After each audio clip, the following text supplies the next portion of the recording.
voilà le Afro Swing de Momo Wandel Souma qui n'est plus avec nous. Le regretté Momo. Alors, Nicolas, je te salue. Salut Thomas. Voilà, tu es venu avec Claude que tu peux nous présenter. Claude, c'est une éminente représentante des éditions. C'est une comédienne aussi et une diseuse de textes. Mais ça tombe bien, puisqu'on voulait un peu entendre quelques extraits éventuellement de ce livre qui s'appelle Juste un mot, de Nicolas Roméas, et s'appelle Juste un mot, mais aussi La révolution du sensible. Et voilà, ça part de l'idée que l'art ne devrait pas être juste un mot, n'est-ce pas? Ça s'appelle Juste un mot. À l'apparence, donc, c'est quelque chose de très modeste. Mais qu'est-ce qu'il y a derrière? C'est juste un mot. Mais quel mot? Pourquoi juste un mot? Mais celui que tu viens de prononcer. Voilà, c'est une réflexion sur l'art et la société en même temps, et ce que l'art fait dans nos sociétés, sur l'acte artistique. Et bon, ça part beaucoup de formes scéniques de l'art. Et c'est peut-être aussi parce que il y a derrière ça cette idée que créer un acte artistique, un geste artistique, c'est une question d'échange, c'est une question de rencontre.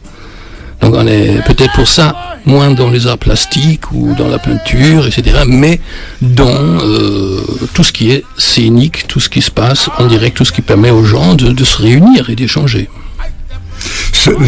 Pour répondre un peu mieux à ta question précédente, évidemment le mot c'est art, et l'idée c'est que dès qu'on a prononcé ce mot, on est foutu, on est piégé. Parce que dans nos cultures, ce mot s'écrit, mais s'imagine aussi avec un A majuscule. Et ça n'est pas la chose que, par exemple, avec toi et d'autres, nous avons exploré avec la revue Cassandre Orchamps. Ce n'est pas cette chose-là, ce n'est pas cet art, comme on dirait aussi ce théâtre, etc., etc. C'est autre chose, donc probablement qu'il nous manque un mot. Donc il y a une absence, pour parler de quelque chose de beaucoup plus subtil, qui n'a pas forcément besoin d'un lieu spécifique, d'une boîte blanche ou d'une boîte noire, pour exister, qui peut exister d'une manière beaucoup plus fine et subtile en entraînant les personnes, avec les personnes, et non pas en contraignant les personnes dans un contexte, dans un cadre architectural, commercial, etc., etc., à considérer que c'est de l'art parce qu'on a dit que c'en était, qu'on a payé un billet, etc. Donc c'est pour ça que, si tu veux, Thomas, le mot art est absent, en fait, du titre. C'est pour montrer qu'il s'agit d'une absence. Il s'agit de quelque chose dont on ne dispose pas d'un mot qui le nommerait, ou alors ce mot est tellement vaste, tellement flou, tellement immense, tellement sujet à de multiples interprétations, qui varient d'un instant à l'autre, qui varient d'une personne à l'autre, qui varient d'une culture à l'autre, etc., etc., qu'il vaut mieux ne pas le prononcer. Donc il vaut mieux essayer de tourner autour plutôt que d'essayer de le manifester. Et c'est ce que j'ai essayé de faire avec cet assemblage de textes, dont peut-être Claude parlerait mieux que moi d'ailleurs. Oui, Claude, raconte-nous comment tu as découvert cet univers de Nicolas, et qu'est-ce qui te plaît, qu'est-ce qui t'a fait dire ok, Banco, on y va, on édite le livre. Alors, je connaissais déjà la revue Cassandre Orchamps, et donc quand Nicolas a fait appel à nous en tant qu'éditeur, j'étais déjà a priori intéressée effectivement. Ce qui m'a semblé très intéressant, c'est qu'effectivement, je trouvais que c'était déjà une suite de Cassandre Orchamps, dans tout ce qui est évoqué dans dans ce livre. Et ce qui m'a beaucoup intéressé aussi, c'est qu'il y avait des formes d'écriture complètement différentes. Et que du coup, la lecture en est très facile, et je pense que ça facilite aussi la compréhension de ce dont veut parler Nicolas. Voilà, donc ce n'est pas une question abstraite, mais c'est vraiment une réflexion qui croise en même temps les mouvements sociaux. Tu parles beaucoup aussi des gilets jaunes, Nicolas, dans le livre, parce que justement, il y a un rapport avec le geste artistique, avec quelque chose qui surgit, qui jaillit à l'intérieur de quelqu'un qui a besoin de s'exprimer, parfois de manière un peu maladroite, mais c'est ça qui fait l'authentique, c'est ça qui fait qu'on est humain quand même, finalement, qu'on essaye de se rencontrer, de réfléchir, de sentir les choses aussi ensemble, hein. Et même parfois d'inventer des formes de façon plus ou moins spontanée, ce qui a été le cas sur un certain nombre de ronds-points, où on a l'impression parfois d'assister à la naissance, à la source de quelque chose de symbolique qui s'invente, se fabrique par rapport à une nécessité. La nécessité, en l'occurrence, étant que, et c'est mon interprétation, des gens que cette société a séparés de manière très étanche, qu'elle a enfermés dans des boîtes, des catégories. Certains sont considérés comme étant d'extrême droite, d'autres se considèrent eux-mêmes comme étant d'extrême gauche, etc., etc. D'autres ne savent pas où ils en sont. Peut-être même la plupart ne savent pas en vérité où ils en sont, mais subissent cet étiquetage qui permet de les opposer les uns aux autres, qui permet de les rendre incompréhensibles les uns aux autres, et qui permet de ne pas donner la possibilité d'un dialogue qui avance. Je pense par exemple que le fait que les Gilets jaunes aient été aussi violemment réprimés d'une manière aussi catégorique et brutale n'a pas grand-chose à voir avec les raisons affichées, le vandalisme, pas plus que d'ailleurs que je pense que le mouvement n'a réellement et profondément à voir avec le prix du fioul. Je pense que ça c'est un détonateur, un prétexte, mais qu'en réalité, ce qui se joue, c'est une autre manière d'être ensemble, une autre société en fait, une autre culture partagée. Et évidemment, ça passe par le dialogue, ça passe par l'apprentissage les uns des autres, ça passe par ce qu'on appelle parfois aujourd'hui l'éducation populaire, enfin ça passe par le fait qu'on ne reste pas arc-bouté contre des partis pris définitifs qui sont supposés nous donner une identité. Donc il faut avoir la possibilité de sortir de cette prison identitaire qui empêche les gens de dialoguer, d'échanger et voire d'être parfois très heureux d'être ensemble. Alors comment se passe après la rencontre avec l'art, avec une œuvre, avec quelque chose qui se construit et qui est là pour dialoguer avec un public, un spectateur, avec une personne en fait.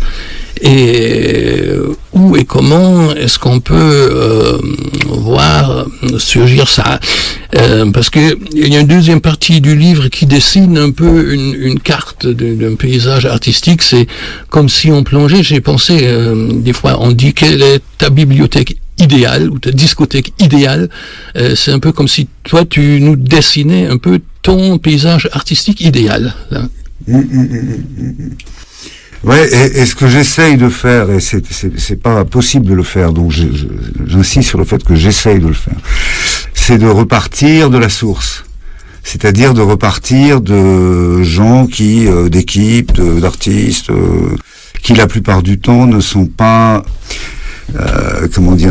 cotés à la bourse du marché de l'art. Parce qu'ils n'entrent pas dans les catégories qui permettent aux experts de faire leur boulot d'experts, c'est-à-dire de dire ce qui est bien et ce qui est pas bien, ce qui permet au dit public, entre guillemets, de ne pas avoir trop à faire confiance à ce qu'il ressent, puisque les experts sont là pour dire ce qui est bien ou ce qui est pas bien. Et si on essaye de voir ce que ces gens-là font, qui sont parfois des gens qui font du théâtre, de la musique, des marionnettes, des arts plastiques, peu importe. Parfois, ce sont des gens qui font un peu tout ça. Peu importe. Ce sont pas des, comment dirais-je, des ouvriers spécialisés. Ce sont des gens qui cherchent les formes symboliques qui permettent de faire passer des, comment dirais-je, qui essayent de créer des langages là où la langue commune ne suffit plus. Là où la langue commune ne peut pas nous permettre de communiquer, par exemple, avec quelqu'un qui est interné dans un hôpital psychiatrique et qui semble ne pas pouvoir communiquer en utilisant notre langage commun. Lorsque j'ai rencontré au tout début de la revue des artistes qui allaient essayer de pratiquer leur art dans un hôpital psychiatrique, par exemple, ou dans une prison, ou dans un quartier réputé très difficile, etc., etc. Enfin, en tout cas, pas dans des lieux protégés, qui protègent l'art, qui transforment immédiatement les personnes en public, en spectateurs, etc., mais qui laissent ouverte la possibilité de quelque chose d'autre, qui soit pas simplement de recevoir, de consommer, etc. Évidemment, le mot consommer étant un mot létal, qui tue absolument toute possibilité.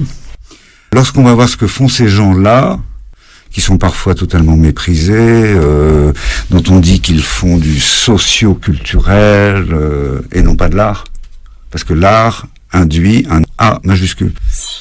Donc du socio-cu, etc., qu'on considère comme étant une pratique occupationnelle qui permet aux gens de... on en parlait hier par rapport aux EHPAD avec Claude et un ami... juste de passer le temps et de ne pas sombrer complètement, mais qui ne leur donne jamais la possibilité de répondre, qui ne leur donne jamais la possibilité de mettre en éveil leur propre imaginaire à eux, et pas seulement de subir l'imaginaire des autres, mais de créer ensemble quelque chose qui soit la liaison des imaginaires qui nous permet, et c'est en fait c'est pour ça que je dis repartir au début, repartir à la source, qui est en fait le travail profond de ce qu'on appelle le théâtre, ou alors les arts vivants, pour ne pas voir qu'ils sont parfois morts.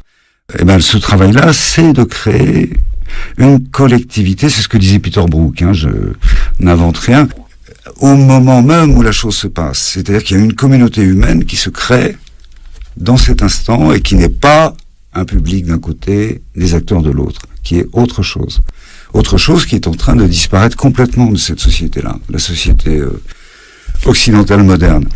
Quand on va s'aventurer de ce côté-là, qu'on essaye de valoriser ces actions, aussi de faire le lien entre ces acteurs-là et certains experts ou certains, comment les appelle-t-on, détenteurs de pouvoir qui sont capables de permettre un financement, etc., etc.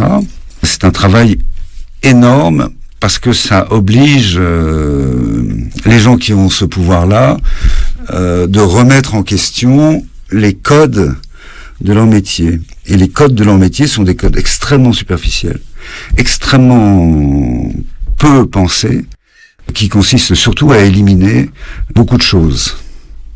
Par exemple, on a éliminé depuis très longtemps le théâtre amateur,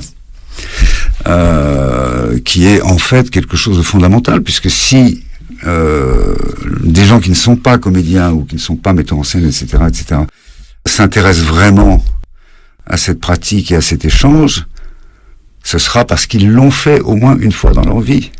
Sinon, ça reste quelque chose d'étranger, qu'ils regardent de l'extérieur, et ils ne peuvent pas être autre chose que spectateurs. Mais c'est un exemple parmi d'autres de la séparation, de la distinction, de la barrière qui est mise entre, disons, les gens, la société humaine, la collectivité, et ces pratiques qui sont nées de nécessité de cette collectivité et qui y sont ensuite revendu, reproposé comme ne lui appartenant pas. Et après on va dire, ce serait bien que certaines populations empêchées puissent avoir accès à l'art. Et quand on dit, ça serait bien que certaines populations empêchées puissent avoir accès à l'art, on est forcément de bonne volonté.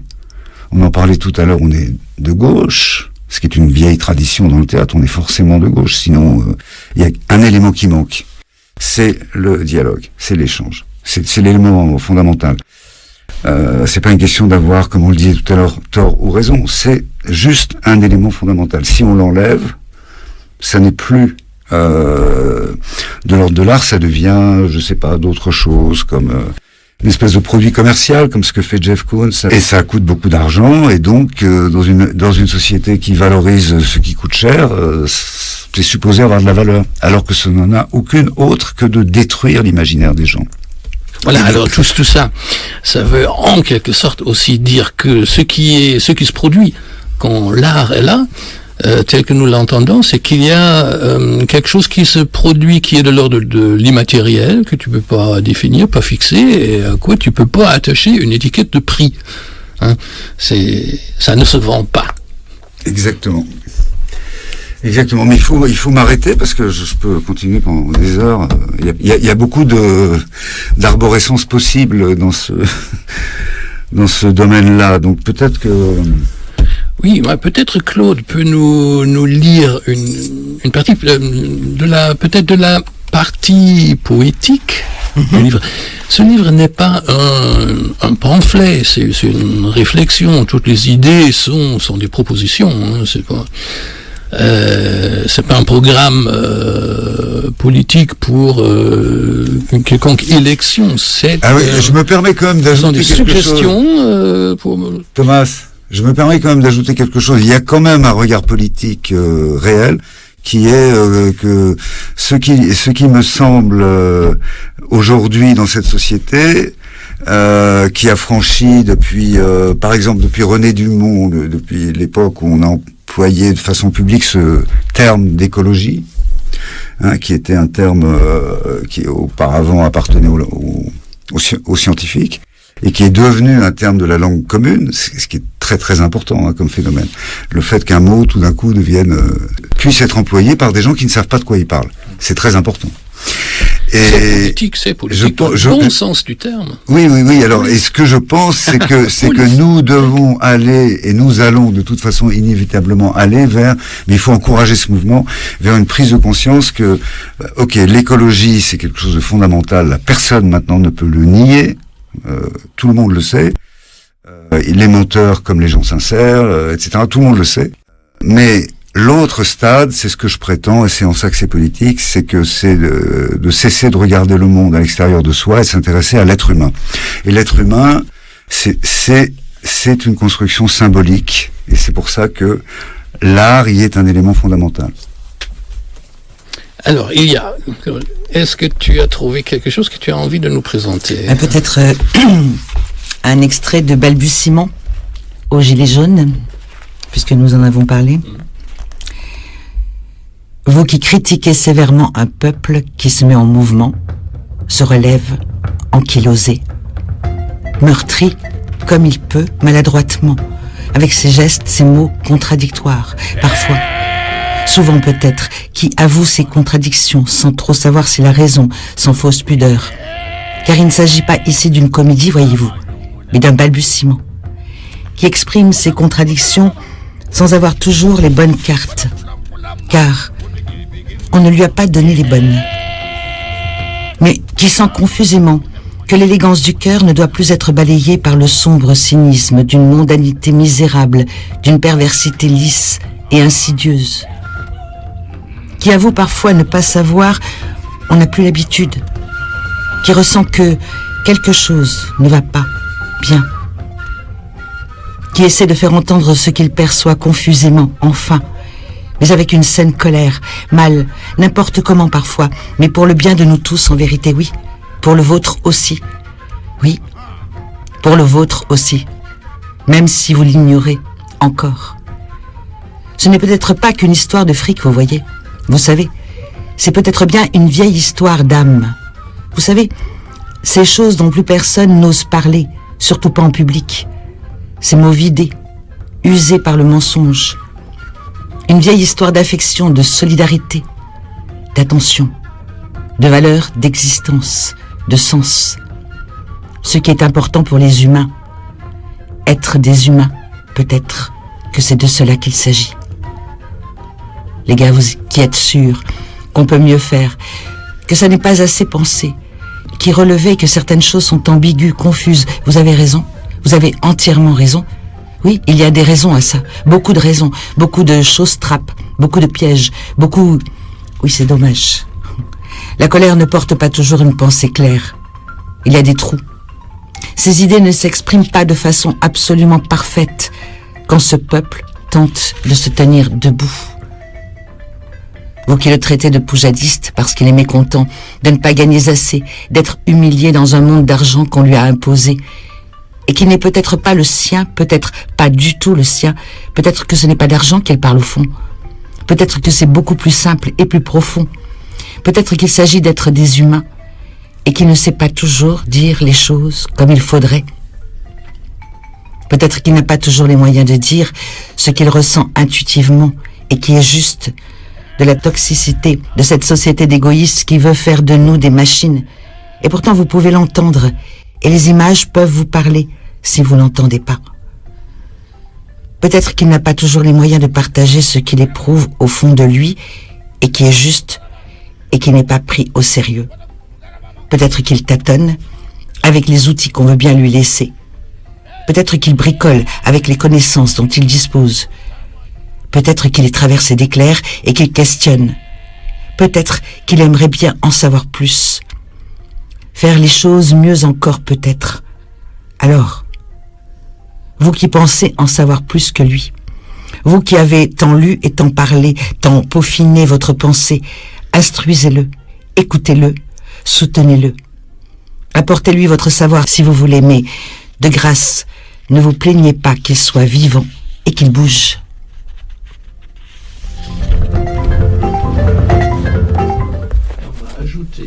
On va ajouter un mot, simplement un mot avec des mots, dire, essayer de dire, balbutier, ouvrir en tâtonnant un espace sans signification définitive, en espérant qu'advienne ce que je cherche à dire, se laisser parfois griser par le babil, laisser une chance à ce qui ne peut tout à fait se dire et n'a pas vocation à l'être dans notre langue.